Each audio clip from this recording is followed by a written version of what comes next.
अच्छा बच्चों, अब नोट नंबर 1 में क्या है? नोट नंबर 1 में बोल रहा है कि two sets A and B are equal. अगर दो set A and B equal है तो अगर मैंने बोला है कि ये जो स्मॉल एक्स है ना, अगर ये कैपिटल ए का एलिमेंट है तो ये एक स्मॉल एक्स कैपिटल बी का भी एलिमेंट होगा, और अगर ये स्मॉल एक्स बी का एलिमेंट है तो ए का भी होगा। इसका क्या मतलब है कि अगर मैंने बोला ए सेट और बी सेट इक्वल है, मैंने बोल दिया, तो ए सेट और बी सेट इक्वल कब हुआ होगा? जब ए के सारे एलिमेंट बी में मिल गए होंगे और बी के सारे एलिमेंट ए में मिल गए होंगे। तो अगर मैंने बोला कि एक्स जो है वो ए का एलिमेंट है तो एक्स बी का भी एलिमेंट है, और अगर मैंने बोला कि x जो है वो b का एलिमेंट है तो x a का भी एलिमेंट है, तो बिल्कुल कॉमन सी बात है। ठीक है, ये बोल रहा है हमारा नोट नंबर 1। नोट नंबर 2 में क्या बोल रहा है? Equal sets are equivalent but equivalent sets may or may not be equal. ये तो ऑलरेडी बता रखा है कि इक्वल सेट्स जो होते हैं ना वो हमेशा इक्विवेलेंट होते हैं, बट इक्विवेलेंट सेट इक्वल भी हो सकता है, इक्वल नहीं भी हो सकता है। अब कोई बोलेगा कि इक्विवेलेंट सेट इक्वल कब हो सकता है, जब कब हो सकता है? तो मैं बोलूँगा कि तुम एक काम करो, तुम इक्वल सेट ले लो, एक सेट तुम ले लो ए ई आई ले लो और बी ले लो ई ए आई ले लो। ये दोनों क्या है? सेट इक्वल है और ये दोनों इक्विवेलेंट भी है। N A is equal to n B है ना, n A is equal to n B का क्या मतलब हो गया? दोनों सेट इक्वल है, और ये दोनों set n A is equal to n B का क्या मतलब हो गया? ए एंड बी क्या हमारा ये इक्विवेलेंट सेट है और ए और बी इक्वल भी है। ठीक है, ये सब तो ऑलरेडी जानते हो गए आप। ठीक है, यही बोला equal sets are equivalent but equivalent sets may or may not be equal. एक हमने सेट ए ले लिया, एक सेट हमने बी ले लिया। अब यहाँ पे क्या हो गया? इसमें भी 3 एलिमेंट्स है, इसमें भी 3 एलिमेंट्स है, दोनों का कार्डिनल नंबर सेम है, बट ए सेट के एलिमेंट्स और बी सेट के जो एलिमेंट्स है ना वो सेम नहीं है। तो सेम नहीं है इसका क्या मतलब है? कि सेट इक्वल नहीं है, बट कार्डिनल नंबर तो सेम है। इसका मतलब क्या है? कि सेट इक्विवेलेंट है। ठीक है, अब एक बात और है कि अगर दो सेट में से दो सेट है, उस दो सेट में से कोई भी एक एलिमेंट अनइक्वल आ जाए, ठीक है, तो सेट क्या हो जाएगा हमारा? ए और बी अगर मैंने सेट ले लिया, ए का कोई भी एक एलिमेंट बी में ना मिले या बी का कोई भी एक एलिमेंट ए में ना मिले, तो हमारा ए और बी क्या हो जाएगा? अनइक्वल सेट हो जाएगा। ठीक है, नल सेट देख लो बच्चों क्या है। नल सेट ऑलरेडी जानते होगे। नल सेट का क्या मतलब होता है? नल सेट बोल लो, एम्प्टी सेट बोल लो, वाइड सेट बोल लो, एक ही बात है। A set having no element, अगर किसी सेट में कोई भी एलिमेंट नहीं हो तो वो क्या होगा? नल सेट को कह लो, एम्प्टी सेट कह लो या वाइड सेट कह लो। फॉर एग्जाम्पल देखो, मैंने क्या बोला, हम नल सेट को कैसे रिप्रेजेंट करते हैं? इसे फाई बोलते हैं। फाई को रीड कैसे करते हैं? इंग्लिश में उसका प्रोनाउंसिएशन, ये इंग्लिश में हम उसको लिखते कैसे? PHI। फाई को कैसे लिखते हैं? PHI। ठीक है, या हम लोग क्या करते हैं? 2 ब्रेसेस बनाते हैं, ब्रेसेस के अंदर कुछ भी नहीं डालते हैं। इसका क्या मतलब है? ये नल सेट है। इसका एग्जांपल देख लो, यहाँ पहले सेट ए को देखो क्या बोल रहा है? The set of all x such that x square plus 1 0 and x belongs to R. ये इस सेट में क्या बोल रहा है कि उन सारे एक्स का सेट बनाओ जिसके स्क्वायर में अगर तुम 1 ऐड कर दो तो वो 0 हो जाएगा। अब हमें पता है कि ऐसा दुनिया का कोई एक्स नहीं बना है जिसके स्क्वायर में 1 ऐड कर दो तो वो 0 हो जाए। एक्स स्क्वायर क्या होता है बच्चों? अब तो तुम बेसिक मैथमेटिक्स जानते हो ना। एक्स स्क्वायर क्या होता है? एक्स स्क्वायर या तो ग्रेटर देन 0 होगा या तो इक्वल्स टू 0 होगा, यही होगा ना। तो एक्स स्क्वायर प्लस दोनों साइड हमने 1 किया, तो ये जो क्वांटिटी मिला ना में लेफ्ट हैंड साइड में, तो ये क्वांटिटी या तो 0 के इक्वल हो सकता है, या सॉरी ये 1 नहीं है, ये दिस इज 1। तो ये जो मिला ना में एक्स स्क्वायर प्लस 1, ये क्या होगा? या तो 1 के इक्वल हो सकता है या 1 से बड़ा हो सकता है। एक्स स्क्वायर प्लस 1 या तो 1 के इक्वल हो सकता है और या तो 1 से बड़ा हो सकता है। तो अगर मैंने बोला एक्स स्क्वायर प्लस 1 का सबसे छोटा वैल्यू क्या है, तो एक्स स्क्वायर प्लस 1 का सबसे छोटा वैल्यू 1 है, और मैं बोलूँ एक्स स्क्वायर प्लस 1 का सबसे बड़ा वैल्यू क्या है, तो वो डिफाइंड नहीं है। क्यों नहीं डिफाइंड है?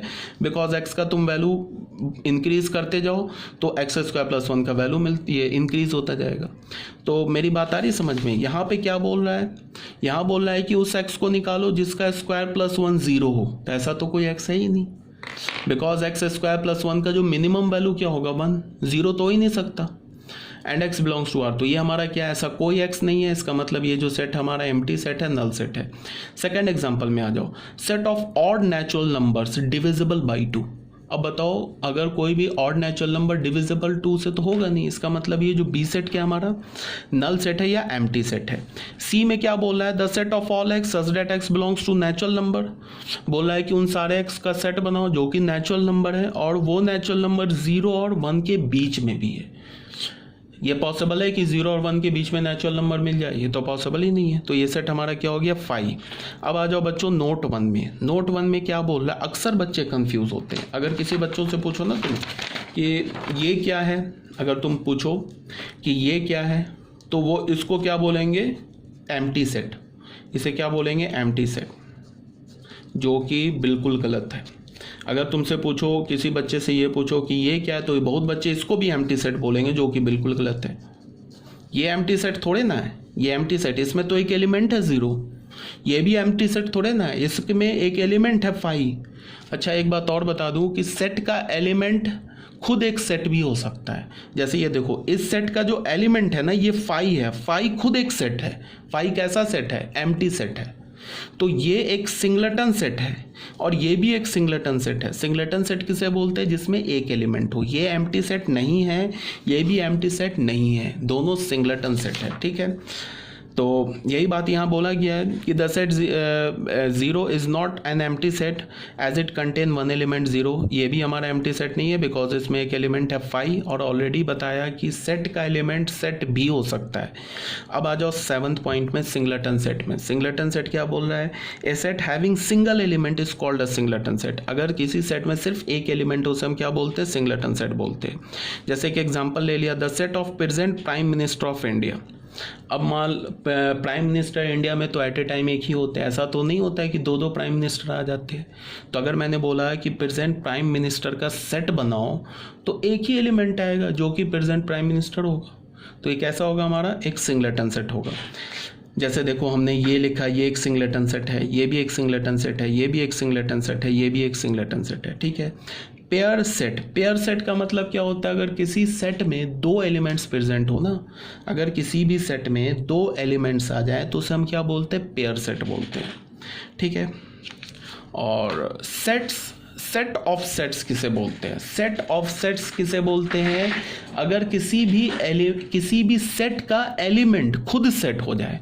अगर किसी भी सेट का एलिमेंट खुद एक सेट हो जाए तो उसे हम क्या बोलते हैं, सेट ऑफ सेट्स बोलते हैं। इसको हमने कैसे डिफाइन किया, a set capital S having all its element as set.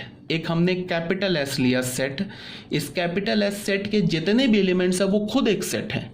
A set is called a set of sets और family of sets और class of set, ठीक है। या उसे हम set of sets बोलेंगे या family of sets बोलेंगे या class of sets बोलेंगे। एग्जाम्पल देख लो, हमने एक सेट लिया A, इस सेट का देखो ये जो कर्ली ब्रैकेट है और यहाँ ये जो कर्ली ब्रैकेट है ये तो सेट का ब्रैकेट है, ठीक है। इस सेट में क्या एलिमेंट दे रखा है, ये पूरा देख रहे हो, ये पूरा एक सेट है ना 1, 2, ये पूरा इस कैपिटल ए सेट का एलिमेंट है।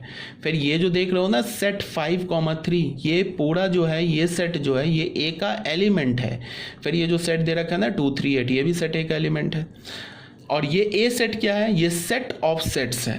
क्यों सेट ऑफ सेट्स है, बिकॉज सेट ए के जो एलिमेंट्स है वो खुद एक सेट है, ठीक है। Is a set having 3 elements, इसमें 3 एलिमेंट्स है। एक तो ये पहला एलिमेंट, ये हो गया दूसरा एलिमेंट, ये हो गया तीसरा एलिमेंट, और तीनों एलिमेंट्स सेट हैं, ठीक है। अब जैसे हमने क्या बोला, set of 5 is a singleton set, ये भी सेट ऑफ सेट्स है, ठीक है, ये भी सेट ऑफ सेट्स है। Having null set 5 as its element. अब देखो बच्चों, इसके अंदर भी ये जो 5 लिखा है ना, 5 क्या है, 5 एक सेट है, तभी तो हम बोलते हैं नल सेट। तो ये भी सेट ऑफ सेट्स है। क्यों, बिकॉज इसके अंदर जो एलिमेंट लिखा है वो एक सेट लिखा है, तो इसे भी हम क्या बोलेंगे, सेट ऑफ सेट्स। थर्ड में हमने क्या बोला, एक सेट बनाया एस, इसका पहला एलिमेंट क्या हो गया, ये सेट 1, 2, दूसरा एलिमेंट क्या हो गया, एक रियल नंबर 3, और तीसरा एलिमेंट क्या हो गया, set 4।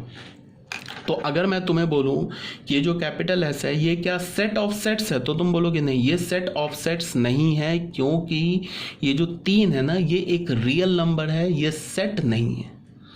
Is not a set of set as 3 belongs to S which is not a set.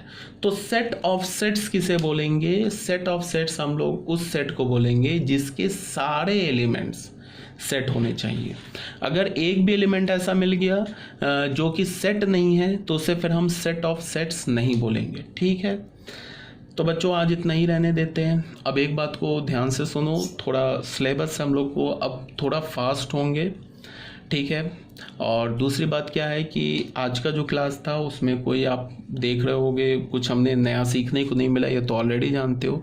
Next जो पीडीएफ होगा ये हमारा सबसेट्स होगा, उसमें फिर कुछ सेट्स की प्रॉपर्टीज़ वगैरह होंगी, तो वो आप नया सीखोगे। अभी आपको मैंने क्या बोल रखा है, एक्सरसाइज 1.1 एक्सरसाइज 1.2 सॉल्व करो। हाँ, एक बात और, कुछ बच्चे मुझसे ये भी पूछते हैं कि सर आप एनसीईआरटी कराओगे या नहीं कराओगे, तो मैंने क्या बोला, मैं आपको 110% एनसीईआरटी कराऊंगा। ये नहीं कि मैं एनसीईआरटी छोड़ रहा हूँ। अब तुम्हारे पास क्या है, जैसे हमारा अब जो चैप्टर ये सेट है ना, जैसे जैसे आगे बढ़ता जाएगा, ऐसे सुनो, जैसे मैं अभी तो ये जो थ्योरी मैंने पीडीएफ सेंड किया इसमें तो कुछ था ही नहीं, 2% थ्योरी थी। तो जैसे जो मैं थ्योरी इंक्लूड करता हूँ ना, तो उसमें जो मैं क्वेश्चन लेता हूँ ना, तो अब जो क्वेश्चन लूँगा वो एनसीईआरटी से ही लूँगा। अब जैसे मुझे आगे पढ़ाना सबसेट्स पढ़ाना है, तो सबसेट्स पे जो मैं क्वेश्चन लूँगा वो एनसीईआरटी से लूँगा, एनसीईआरटी से भी लूँगा, आरडी शर्मा से भी लूँगा, प्रीवियस ईयर से भी उठाऊँगा। अब वो मैं देखूँगा कि कहाँ से उठाना बेहतर है, जो कॉन्सेप्चुअल क्वेश्चन है।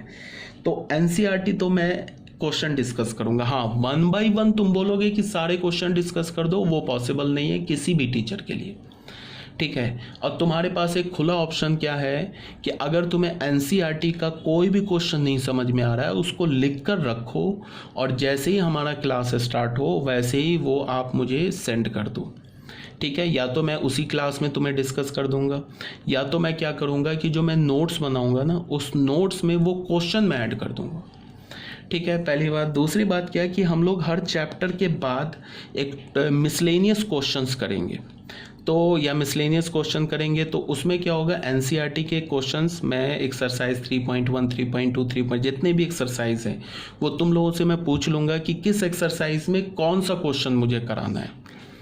अगर कोई बच्चा बोलेगा कि पूरा एक्सरसाइज 1.2 करा देना, तो मैं पूरा करा दूंगा, कोई इसमें इशू नहीं है।